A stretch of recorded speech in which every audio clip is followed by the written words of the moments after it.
Many years ago, after I graduated from business school, I decided to take a vacation. I chose a small, quiet fishing village where I thought I'd be able to take my mind off of business, if only for a few days.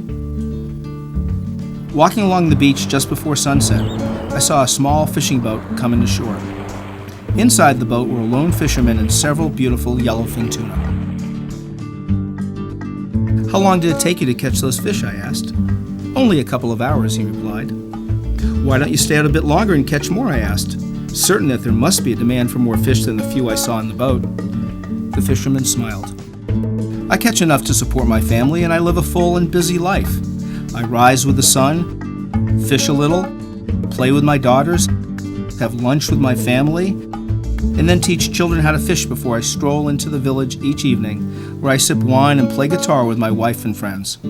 "Listen," I said, "I have an MBA. I can help you vastly expand your business. If you would simply spend more time fishing, you would soon earn enough money to buy a bigger boat." "Really?" questioned the fisherman. "Absolutely. And with a bigger boat, you'd soon catch enough fish to buy several boats, then a whole fleet. At that point, you'd be big enough to sell your fish directly to a processor, cutting out the middleman and greatly increasing your profits." The fisherman raised an eyebrow. "Eventually, you could open your own cannery and control the product, the processing, and the distribution," I added. "Then what?" he asked. "Well, you then relocate your operations to the capital, and if all goes well, you'd likely find yourself in New York City and control the rapidly expanding empire." "How long would all of this take?" he asked, clearly following my logic. "Oh, probably between 10 and 15 years, I replied. "And then what?" "Well, that's the best part. You would announce an IPO and sell stock to the public.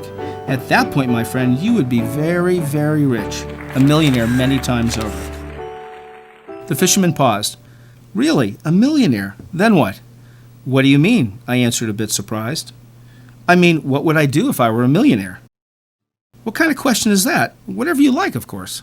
I imagine you retire, move to a small coastal fishing village where you would rise with the sun, fish a little, play with your granddaughters, have lunch with your family, and then teach children how to fish before strolling into the village each evening where you'd sip wine and play guitar with your wife and friends."